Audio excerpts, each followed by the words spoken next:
श्री ओम करणी, श्री ओम करणी, श्री ओम करणी, श्री ओम करणी। नमस्कार। तो जो इतिहास आपको बताया जाएगा उसके पहले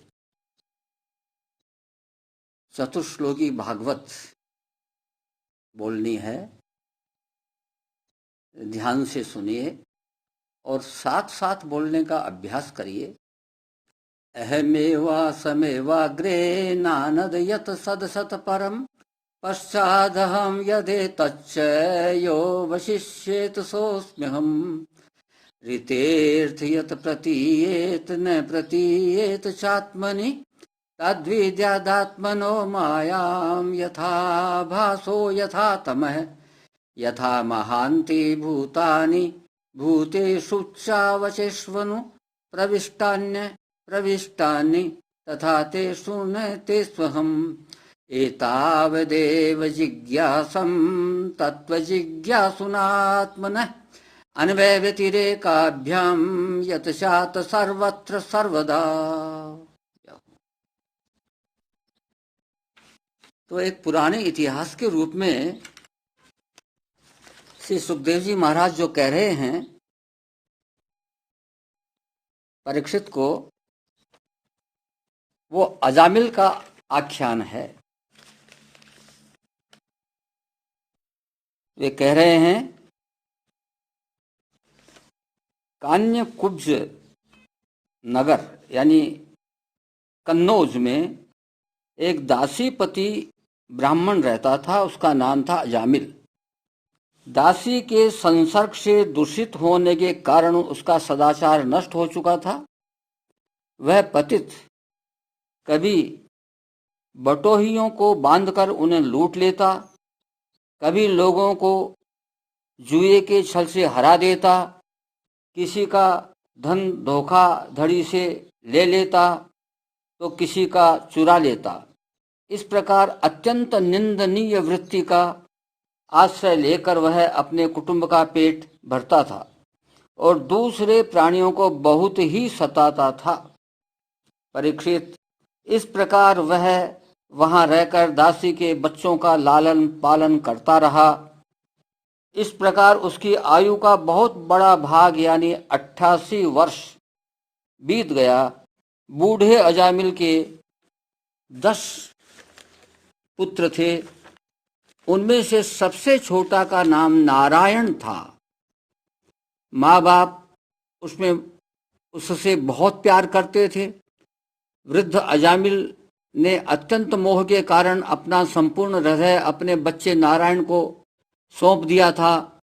वह अपने बच्चे की तोतली बोली सुन सुनकर तथा बाल सुलभ खेल देख देख कर फूला नहीं समाता था।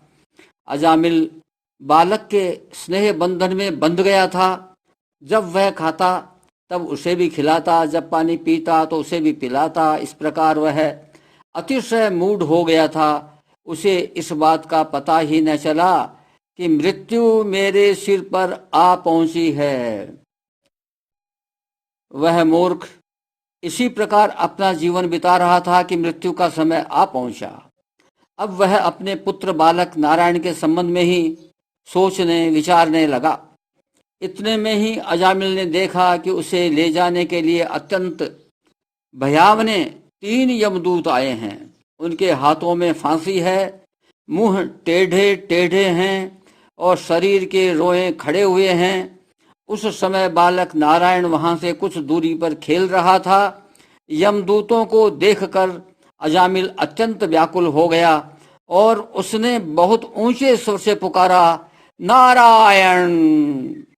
भगवान के पार्षदों ने देखा कि यह मरते समय हमारे स्वामी भगवान नारायण का नाम ले रहा है, उनके नाम का कीर्तन कर रहा है। अतः वे बड़े वेग से झटपट वहां आ पहुंचे।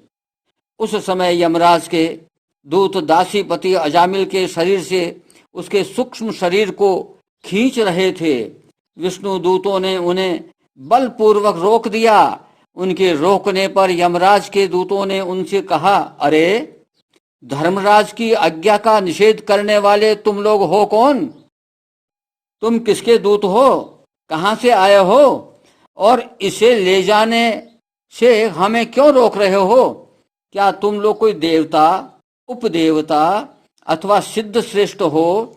हम देखते हैं कि तुम सब लोगों के नेत्र कमल दल के समान कोमलता से भरे हैं। तुम पीले पीले रेशमी वस्त्र पहने हो, तुम्हारे सिर पर मुकुट, कानों में कुंडल और गलों में कमल के हार लहरा रहे हैं। सबकी नई अवस्था है, सुंदर सुंदर चार चार भुजाएं हैं। सभी के कर कमलों में धनुष, तरकस, तलवार, गदा, शंख, चक्र, कमल आदि सुशोभित हैं। तुम लोगों की अंग कांति से दिशाओं का अंधकार और प्राकृत अप्रकाश भी दूर हो रहा है। हम धर्मराज के सेवक हैं, हमें तुम लोग क्यों रोक रहे हो? श्री सुखदेव जी कहते हैं, परीक्षित, जब यमदूतों ने इस प्रकार कहा तब भगवान नारायण के आज्ञाकारी पार्षदों ने हंसकर मेघ के समान गंभीर वाणी से उनके प्रति यों कहा। भगवान के पार्षदों ने कहा, अरे यमदूतों, यदि तुम लोग सचमुच धर्मराज के आज्ञाकारी हो तो भाई हमें धर्म का लक्षण और धर्म का तत्व सुनाओ। इस पर यमदूतों ने विस्तार से धर्म क्या है, पाप क्या है, इसके बारे में कुछ बातें बताई। और आगे वो बोलते हैं यमराज के दूत, जीव अपने पूर्व जन्मों के पाप पुण्यमय संस्कारों के अनुसार स्थूल और सूक्ष्म शरीर प्राप्त करता है। उसकी स्वाभाविक एवं प्रबल वासनाएं कभी उसे माता के जैसा यानी स्त्री रूप बना देती है, तो कभी पिता के जैसा यानी पुरुष रूप बना देती है। प्रकृति का संसर्ग होने से ही पुरुष अपने को अपने वास्तविक स्वरूप के विपरीत लिंग शरीर मान बैठा है। यह विपर्य भगवान के भजन से शीघ्र ही दूर हो जाता है। तो यहाँ समझने की बात यह है कि हमने शरीर से अपनापन क्यों कर रखा है, क्योंकि संसार प्रकृति इसके संसर्ग में हैं हम, इस कारण से। और इसको दूर करने का सबसे बढ़िया तरीका केवल ज्ञान प्राप्त करने से संशय दूर नहीं होता भाई। इसलिए दूर करने का सबसे बढ़िया तरीका यहाँ पर क्या बताया गया है? भगवान का भजन।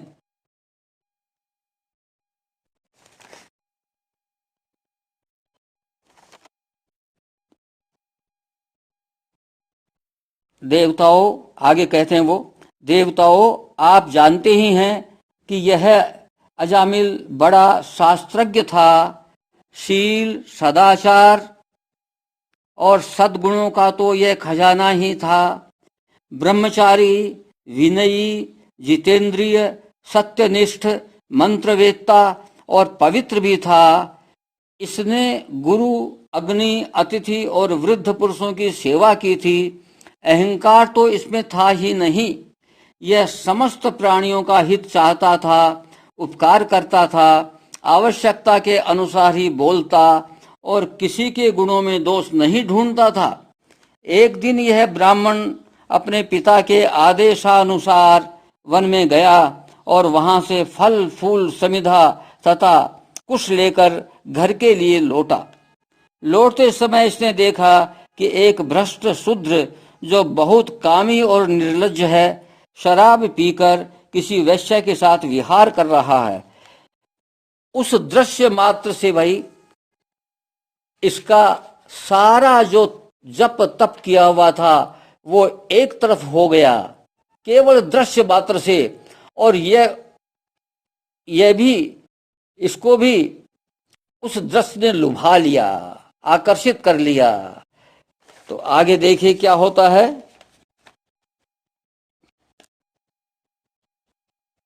उसकी सदाचार और शास्त्र संबंधी चेतना नष्ट हो गई। अब यह मन ही मन उसी वैश्य का चिंतन करने लगा। और अपने धर्म से विमुख हो गया। अजामिल सुंदर सुंदर वस्त्र, आभूषण आदि वस्तुएं जिनसे वह प्रसन्न होती ले आता, यहाँ तक कि इसने अपने पिता की सारी संपत्ति देकर भी उसी कुलटा को रिझाया। यह ब्राह्मण उसी प्रकार की चेष्टा करता जिससे वह वैश्या प्रसन्न होती। उस स्वच्छंद चारिणी कुलटा की तिरछी चितवन ने इसके मन को ऐसा लुभा लिया कि इसने अपनी कुलीन नवयुवती और विवाहिता पत्नी तक का परित्याग कर दिया। इसके पाप की भी कोई भला सीमा है? यह कुबुद्धि न्याय से अन्याय से जैसे भी जहां से भी धन मिलता उठा लाता। उस वैश्या के बड़े कुटुंब का पालन करने में ही यह व्यस्त रहता।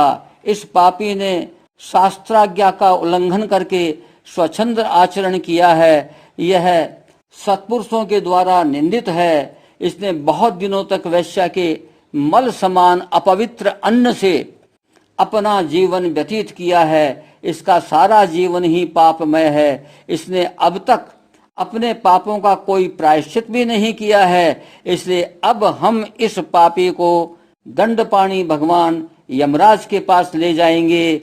वहां यह अपने पापों का दंड भोगकर शुद्ध हो जाएगा।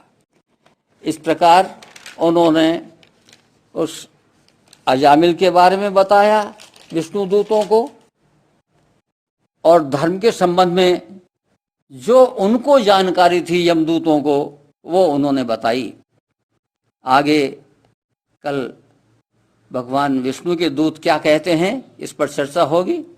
आज यहाँ समझने की बात इतनी सी है कि एक इतना धर्मात्मा जिसमें क्या क्या गुण थे, भगवत प्राप्ति के लगभग सभी गुण थे, शायद 99% नहीं 100% गुण थे। आजकल तो देखने को ही बहुत मुश्किल से मिलता है, ऐसे संभव ही नहीं है इतने सारे गुण एक आदमी में आ जाएं, और उसमें सारे गुण थे। लेकिन केवल एक ऐसा दृश्य देखते ही वो सब पानी पानी हो गया। एक दृश्य ही तो देखा था उसने, और तो कुछ किया ही नहीं था अभी, लेकिन दृश्य करते ही वो सारी उसकी जो ज्ञान था, उसकी विद्या थी, बुद्धि थी, सब नष्ट हो गए। और नष्ट होकर के केवल अब वह भी उसी की तरफ लुभायमान हो गया, और वो ये सोचने लग गया कि अब तो वैश्या से ही मैं कैसे संसर्ग करूं, कैसे संपर्क करूं। अंत में ले ही आया अपने घर उस वैश्या को, और उसके साथ में गृहस्थी बसा ली। उसका परिणाम जो हुआ था वो तो हुआ, वो वापस पुण्य। लेकिन देखिए, पुण्य जो है, भजन है, जो कुछ उसने कर्म किए थे, सत्कर्म किए थे, वो नष्ट नहीं होते, वो एक साइड में खड़े हो गए और मौका देखने लगे कि जैसा जरा सा मौका मिले तो हम आ जाएंगे सामने। उसके बाद में ढेर सारे उसने पाप किए, पापों की कोई सीमा नहीं रही, खूब पाप किए। लेकिन बीच बीच में ये उसका भाग्य था। इसके संबंध में एक बात आपको और बताऊं। एक साधुओं की टोली आई थी उस गांव के अंदर, कन्नौज में। साधुओं की टोली ने कहा, भाई मोहल्ले में लोग बाग बच्चे खेल रहे थे, उनसे पूछा कि भाई कोई श्रेष्ठ ब्राह्मण का घर बताओ, वहां पर हम भिक्षा ले लें। तो बच्चों ने मजाक करने के लिए उस अजामिल का घर बता दिया, वो तो वैश्या का घर था। तो साधुओं ने तो अपने भाव से, श्रेष्ठ भाव से ये समझा कि ये बच्चे मजाक क्या कर रहे होंगे, सही बात समझ ली उन्होंने, और वो उस वैश्या के घर चले गए, अजामिल के घर चले गए। वहां जाकर के बैठ गए। वैश्या ने सत्कार किया, अजामिल ने भी सत्कार किया, और जब बैठ गए तो वही कहा, भाई भिक्षा मिलेगी। तो वो वैश्या कहती है कि महाराज, मैं और मेरे पास जो भी कुछ है आपकी भिक्षा के लायक नहीं है। तो कहा, क्या बात है भाई, ऐसा क्यों कह रही हो? महाराज क्या करूं, मेरा जीवन तो बड़ा अपवित्र रहा है। देखिए, साधुओं के संग में बैठने से ही उस वैश्या के विचारों की तरफ देखिए, आप किधर जा रहे हैं। अब यह फर्क पड़ जाता है। अब तक तो वो क्या थी, और एकदम से साधुओं के संपर्क में आते ही उसके विचारों पर कितना प्रभाव पड़ता है कि मेरा पैसा तो बड़ा अपवित्र है, मेरा धन बड़ा अपवित्र है, गंदा है, और साफ कह दिया कि मैं तो वैश्या हूं और अब इसके साथ में गृहस्थ बसा करके बैठी हूं, इसलिए महाराज मेरा धन पैसा अन्न आपके लायक नहीं है। साधुओं ने देखा कि अन्न तो भगवान है, भगवान कभी अपवित्र होते हैं क्या? तो उन्होंने कहा कि चिंता मत करो बेटी, अब हम तुम्हारा भोजन ही करेंगे, बनाओ, प्रेम से भोजन बनाओ, प्रसाद तुम्हारे यहीं लेंगे। तो उन साधुओं की टोली को उन्होंने बड़े मन से आदर भाव से भोजन कराया। तब जब भोजन कर चुके, विदा होने लगे, तो वो कहते हैं कि देखो बेटी, एक मेरा कहना मान लेना, तुम्हारा अब अगला बच्चा जो होगा, बेटा होगा तुम्हारे, और वो अंतिम बेटा होगा, उसका नाम नारायण रखना। वैश्या ने कहा अच्छा महाराज, और साधुओं की टोली चली गई। तो ये साधुओं की टोली का प्रभाव, आने का प्रभाव यह हुआ कि बच्चे का नाम नारायण रखा गया। अब दिन में कई बार दोनों माँ बाप नारायण नारायण, क्योंकि छोटे बच्चे से स्वाभाविक रूप से प्यार ज्यादा होता है और उसकी तो बोली, चलना फिरना, हर चीज में ही आनंद आता है। तो उस बच्चे को देख देख करके वो दिन भर नारायण नारायण नारायण यह उनके मुख से बार बार निकलता रहता था। और अंत समय में भी जब अजामिल जाने लगा तो यमदूत आए तो उनसे डर करके उसने अपने बेटे को ही आवाज दी कि नारायण। तो उसके सारे पाप नष्ट हो गए और पुरानी भक्ति, उसका प्रभाव, पुराने संस्कारों का प्रभाव सामने आ गया और विष्णु भगवान के दूत वहां पर प्रकट हो गए। तो ये थोड़ा सा हट करके मैंने इसका इतिहास आपको बताया। आज बस इतना ही। नमस्कार।